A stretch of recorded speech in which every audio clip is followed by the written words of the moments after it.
Itu nggak benar. Saya tuh tidak pernah merekomendasikan atau memerintah atau ikut campur. Ya tangkap aja kalau salah, tangkap aja kalau ada buktinya. Urusan-urusan kayak gini saya selesaikan sendiri. Udah nggak ada yang namanya seperti itu.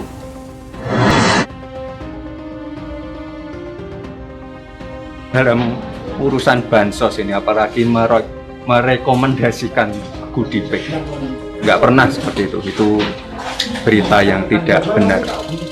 Tudingan Tempo yang langsung dikomentari beberapa politikus Demokrat dan PKS nampaknya langsung mendapatkan jawaban sangat menohok dari Gibran Raka Buming Raka. Sebelumnya, politisi Demokrat Benika Harman menyebut, cerita dana bansos dipakai untuk sukseskan paslon partai tertentu pada Pilkada 9 Desember lalu kencang di kampungku. Ayo KPK selamatkan demokrasi. Jangan biarkan pemimpin produk sistem yang korup membangun negeri.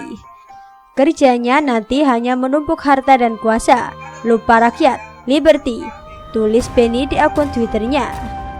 Serta menambahkan, demi menjaga nama baik istana dan citra Presiden Jokowi sebagai Mr. Clear, segeralah KPK ambil langkah, panggil dan periksa. Jangan ada Pak Uwuh. Bila perlu, istana fasilitasi KPK untuk segera diperiksa. Lebih baik lagi jika yang bersangkutan serahkan diri ke KPK untuk diperiksa. Rakyat monitor. Lanjutnya, begitu juga dari politisi PKS. Perlu keberanian KPK untuk mengusut tuntas, dan perlu dukungan semua pihak kepada KPK untuk memberantas korupsi tanpa tebang pilih, kata Mardani di akun Twitternya @mardanialisera. Loh, kan bisa dicek sendiri, bisa dicek semua. LHKPN, dana kampanye, semuanya bisa dicek online. Silakan nanti cek ke Bu Roro. Melihat itu, Gibran Raka Buming Raka menunjukkan keberanian dalam menghadapi badai politik yang menghantamnya. Dia tidak mengumpet, tapi langsung pasang badan. Contohnya dalam kasus korupsi bantuan sosial atau bansos COVID-19. Putra sulung Presiden Joko Widodo ini dengan tenang menjawab semua tuduhan yang dilayangkan kepadanya. Kemarin pada Senin 21 Desember 2020, Gibran belusukan ke kawasan Banjarsari, Solo.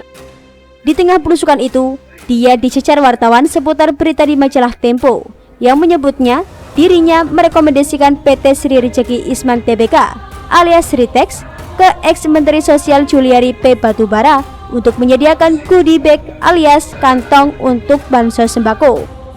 Dicecar seperti itu, Gibran santai saja. Dia menjawab satu persatu pertanyaan wartawan. Intonasi suaranya tidak tinggi, tapi juga tidak rendah. Persis seperti ayahnya saat sedang memberi pernyataan. Saya tidak pernah merekomendasikan, memerintah, atau ikut campur dalam urusan bansos ini. Apalagi merekomendasikan goodie bag. Enggak pernah seperti itu, ucap Gibran yang mengenakan jaket merah putih plus masker putih. Itu nggak benar. Saya tuh tidak pernah merekomendasikan atau memerintah atau ikut campur dalam urusan bansos ini, apalagi merekomendasikan goodie bag. Nggak pernah seperti itu. Itu berita yang tidak benar. Dia malah berseloroh, kalau mau korupsi bisa lakukan dari dulu, tak perlu menunggu sekarang. Ya nanti silakan aja di cross check ke KPK, cross check ke Sritex. Kayaknya pihak Sritex juga sudah mengeluarkan statement. Jadi yaitu berita-berita yang tidak benar dan tidak bisa dibuktikan. Ya, kalau mau korupsi kok kenapa korupsinya baru sekarang, nggak dulu-dulu.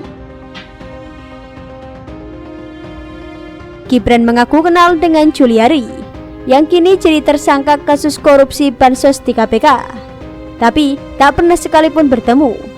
Dia pun heran, dari mana sumber berita yang dimuat di majalah Tempo itu? Kalau ada buktinya sini, silahkan dibuktikan, tantang Gibran. Dalam pemberitaan Tempo tersebut, uang hasil fee dari sejumlah pengadaan bansos tak cuma dinikmati Juliari, tapi juga mengalir untuk pemenangan calon kepala daerah dari PDIP di Pilkada 2020. Gibran memastikan tak ada dana bansos yang masuk untuk pembiayaan Pilkada Solo yang dimenanginya. Dia meminta masyarakat mengecek laporan harta kekayaan penyelenggaraan negara atau LHKPN yang disetorkan ke KPK, juga rincian dana kampanye yang dimuat secara online. Kita nggak pernah yang namanya ditutup-tutupi, tutur pendiri usaha kuliner martabak Markobar ini. Meski tak ikut-ikutan dalam sengkarut korupsi proyek bansos ini, Gibran menyatakan kesiapannya jika dipanggil KPK. Saya tidak keberatan untuk memberikan keterangan, ucapnya. Gibran juga tak mau ambil pusing dengan hebohnya tagar tangkap anak Pak Lurah yang trending topik di Twitter. Mengutip keterangan staf Kemensos yang dirahasiakan Tempo, nama Gibran disamarkan dengan panggilan anak Pak Lurah. Ya tangkap saja kalau salah, tangkap aja kalau ada buktinya, ucapnya santai.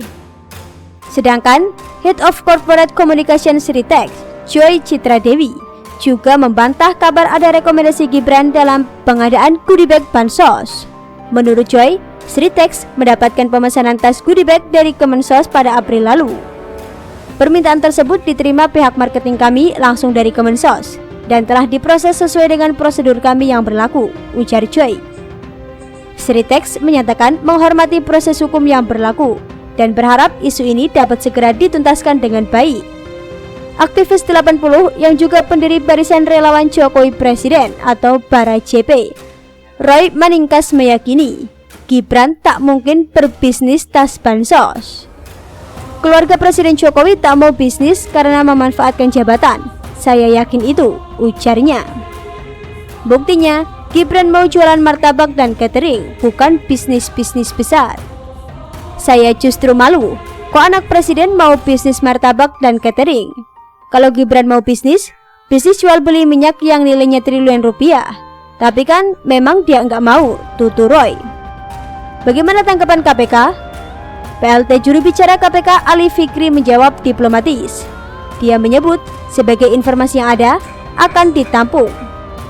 Kami memastikan setiap informasi akan digali dan dikonfirmasi pada saksi-saksi yang diperiksa, ujar Ali kemarin.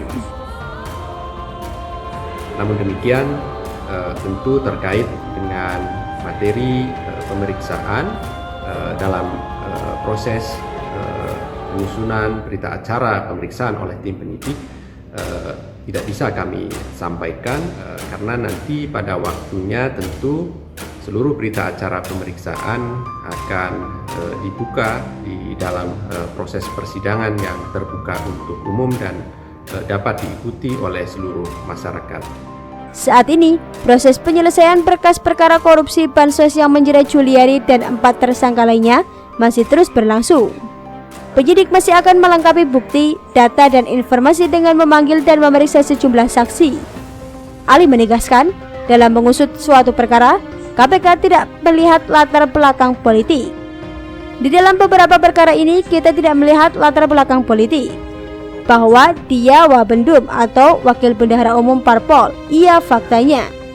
Apakah kemudian ada aliran dana ke Parpol tertentu yang dia misalnya ada di situ misalnya? Ini kan nanti digali lebih lanjut dan pemeriksaan saksi-saksi, tandas Ali.